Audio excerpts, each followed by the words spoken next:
Sema hivi, wewe ukijua huna hata shilingi, ukijua kabisa wewe ni mtupu, huna hata ndururu, tafadhali wachana na story za window shopping.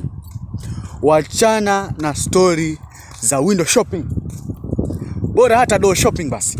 Kaa kwenye mlango kule mbali kabisa, fanya kuangalia. Wachana na story za window shopping. Unaweza kuwa pale ndani ya duka na hiyo window shopping yako waifanya waangalia bei ati hii inaweza afford, hii inaweza afford. Naweza afford hiyo. Ubwage glasi ya wenyewe. Mr. Man, ubwage glasi ya wenyewe. Alafu mbaya zaidi, huna hata shilingi. Utajua ujui. Ndio unapata sasa time kama hiyo. Kile unampigia yupo busy.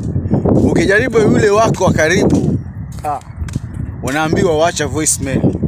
Hapo ndio utajua kwamba Kenya ina wenyewe.